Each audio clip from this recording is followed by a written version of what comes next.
মাহফুজ আলম নাটক বন্ধ করেন, আসিফ নাহিদ নাটক বন্ধ করেন। অনতিবিলম্বে ওই সমস্ত নাটক করে টালবাহানা করে সময় ক্ষেপণ না করে এই দ্রুত নির্বাচনের রোডম্যাপ দিন। দ্রুত নির্বাচনের মাধ্যমে নির্বাচিত সরকারের কাছে ক্ষমতা হস্তান্তর করুন। পাশাপাশি উপদেষ্টা পরিষদে যেই বশির এবং ফারুকি এদেরকে অনতিবিলম্বে এদেরকে অপসারণ করতে হবে।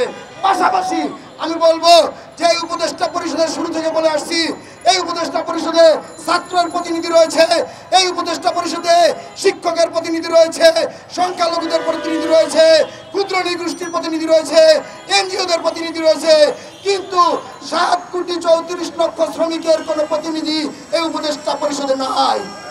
48-এ রক্ত দিয়েছি, 69-এ রক্ত দিয়েছি, 71-এ রক্ত দিয়েছি, 90-এ রক্ত দিয়েছি, 24-এও রক্ত দিয়েছি।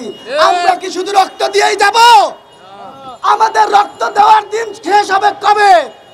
আমাদের রক্তের 2000 ভাইয়ের, শহীদ ভাইয়ের রক্তের বিনিময়ে যে সরকার গঠিত হয়েছে, সেই সরকারে কিভাবে এই নাটক মঞ্চের নর্তকীদের ডিরেক্টর উপদেষ্টা পরিষদে চান্স পায়?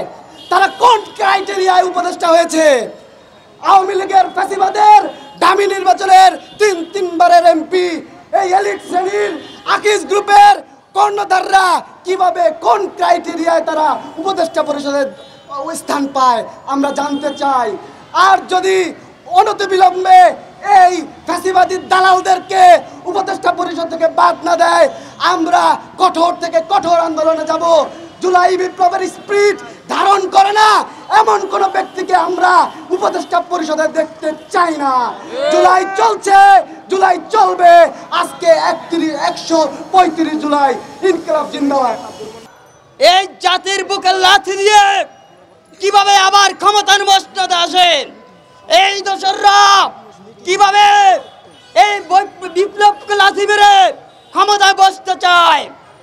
হয়তো এই দোসরদেরকে বিতাড়িত করবেন, নয়তো আমরা আপনাদের পেটে লাথি দিয়ে এই উপদেষ্টা পদ থেকে বিতাড়িত করে ছাড়বো ইনশাল্লাহ। আমরা আমাদের জীবনকে বাজি রেখে যুদ্ধ করেছিলাম, কিন্তু সেই যুদ্ধের বিনিময় আজ আমরা যে সফলতা পেয়েছি, সেই সফলতাকে বিফলতায় রূপান্তরিত হতে দেব না। আপনারা জানেন গত 28 অক্টোবর এই স্বৈরাচারের দোসরদের গুলিতে আমার একটি চক্ষু শহীদ হয়ে যায়। তারপর আমরা যুদ্ধ চালিয়ে গিয়েছি। আমি শহীদ হইনি, প্রয়োজনের তাগিদে আমাদের সফলতাকে বজায় রাখিবার জন্য নিজেকে শহীদ করে দিব।